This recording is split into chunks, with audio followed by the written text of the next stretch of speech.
Hi, I'm Vicki Washington. I am a theater artist who works primarily in the North Texas area.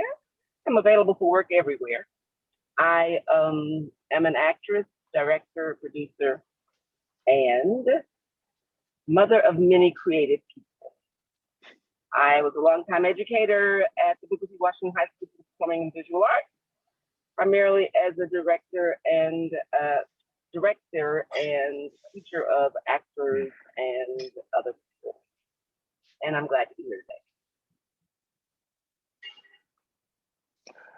today. And I am Djore Nance. I am a son of a creative individual that just happened to slate her name. I am a singer, actor, music producer, composer, theater maker, and multi-hyphenate. I like to call myself an artivist. My activism is through my art. I'm very excited to be here and contribute. And where are you based? I am based, thank you. I am based in Brooklyn, New York, and I too am available for work everywhere, but I am based in Brooklyn, New York. Yes. Artivist. Ooh, I like that. Artivist. Yes. So are we just diving in here and discussing? I bet we are. Okay, yeah. Great. So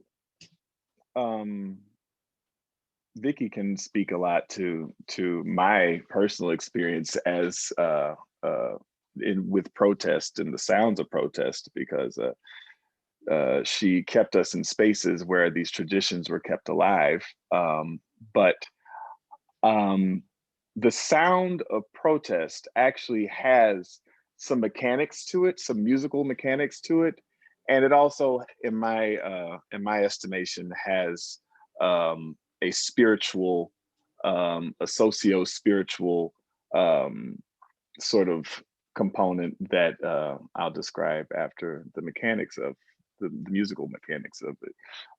Protest music is very, very strong and indignant. It is music that is sung with extreme vigor. It is music that is engaged with a very grounded and anchored sense of rhythm. It is music that is vibrant and alive. It's not museum music. It's not music that is staid.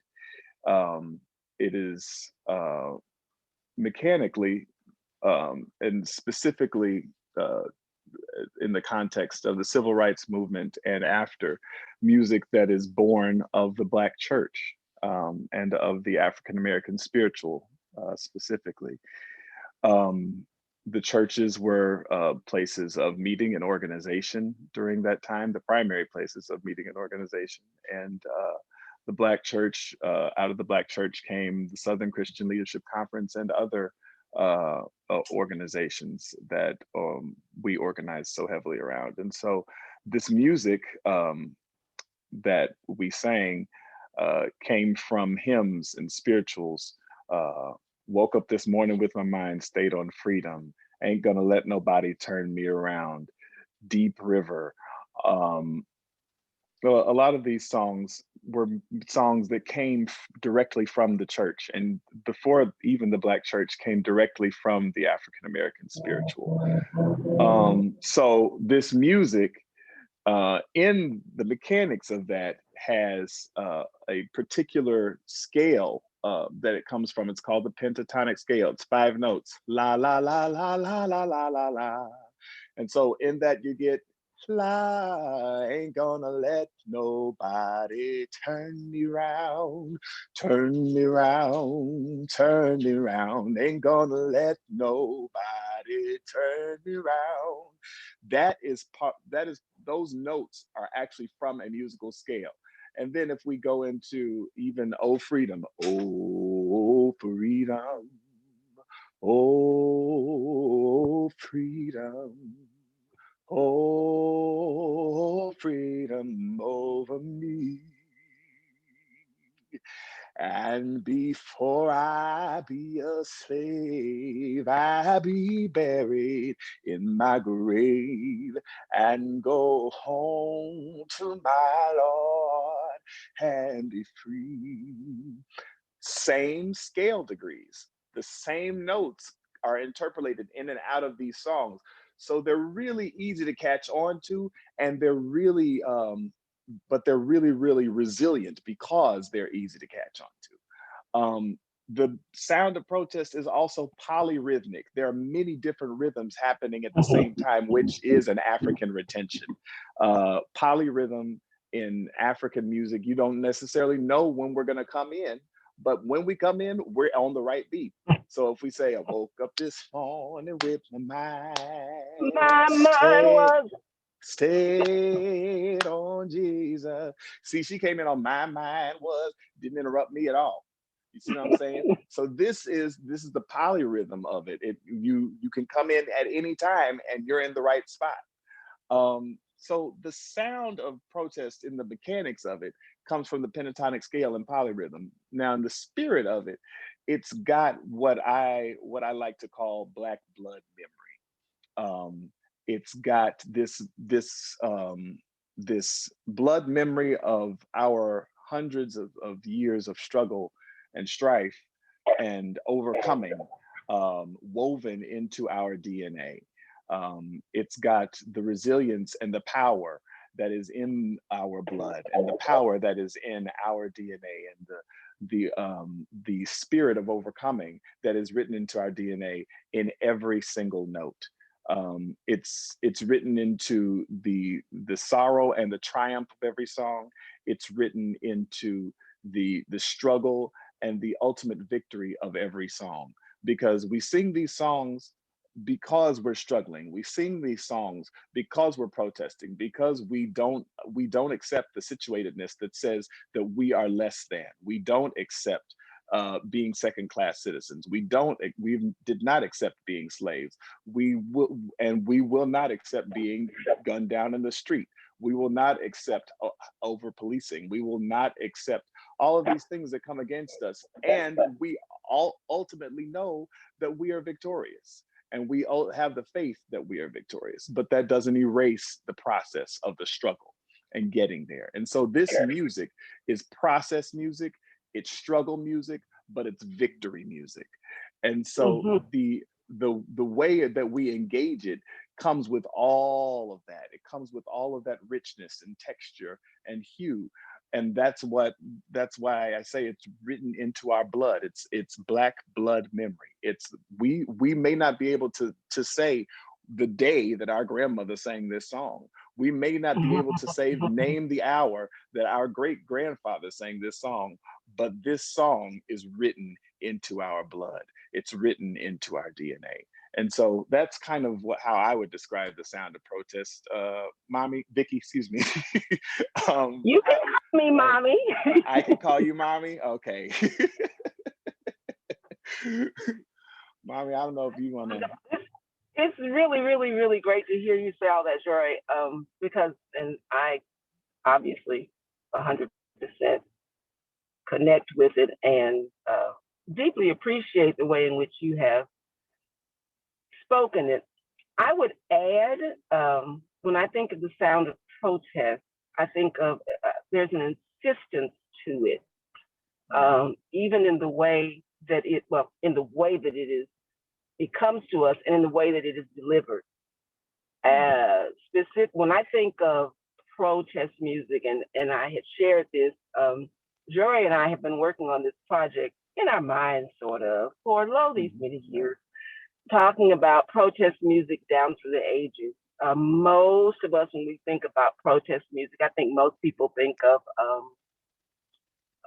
freedom songs from the 60s, from the modern day civil rights movement, the one that most people think of when they think of the civil rights movement. And that is a very valid, and not only valid, that's a true thing. It's just, yes, the protest music, of course, when I think of protest music, I think of the great Daniel Hamer, I think of the Yes. SNCC Freedom Seekers, out of which one of the founders was Bernice Johnson Reagan, who Yes.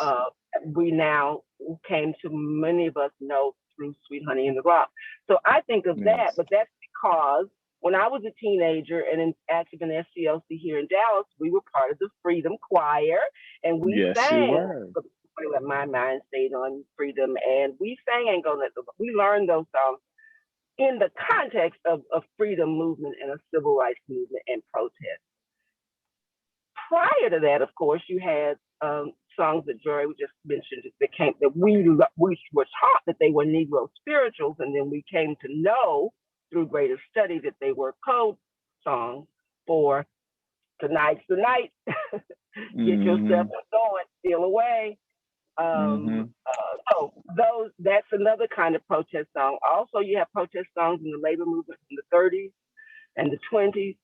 You have freedom songs, down through, certainly through the 20th century into the 21st century. One of the things that I find, I thought this insistence is important for me, and I'm finding what made me think of the word insistence when Djore was talking was the Black freedom movement that came to the fore in the late 60s and the 70s with the Panthers and the Black Arts movement. And I think about the album by Max Roach and the great Abby Lincoln, and I can't think of the title of it. I want to say the title is We Insist, but I could be real wrong about that. But that kind of protest music, freedom music, had an insistence that didn't quite feel like it was coming out of the church or out of that music that we knew. And I don't know in terms of the scale, because you have to ask Djore. I don't know how that fits in the pentatonic. But what I do know is that if you listen to some old Black preachers, that insistence when they get in the hoop and the way they drive the narrative and the way they get to the freedom part of the story, I feel that when I hear Abby Lincoln and Max Roach's We Insist, which may or may not be the title of the album. Somebody can look it up. That, and then we come into the 21st century with the Black Lives Matter movement, and I say air quotes because that is a hashtag that is part and parcel of the movement. I don't see it as a Black Lives Matter movement. I just see it as another further extension of the freedom movement. I'm curious about a thing, and this is the thing I'm curious about. I have read that Fannie Lou Hamer says it, and I've read John Lewis and heard John Lewis say it, about the power of the music to the movement, that in their case, the civil rights movement of the 50s and 60s, when they were in jail, when they were being assaulted while protesting, how the music would give them energy and strength and a kind of propping up, if you will, to get through those moments and those times. And I'm curious as to how youngish people in the 21st century and the current iteration of the movement, how they use sound in their protests. They're not singing Ain't Gonna Let Nobody Turn Us Around. They're singing Hell I'm Talking About, Hell You Talking About. They're singing different songs, and yet they're singing and they're quote chanting, and there is something about the voice and the power of it to what is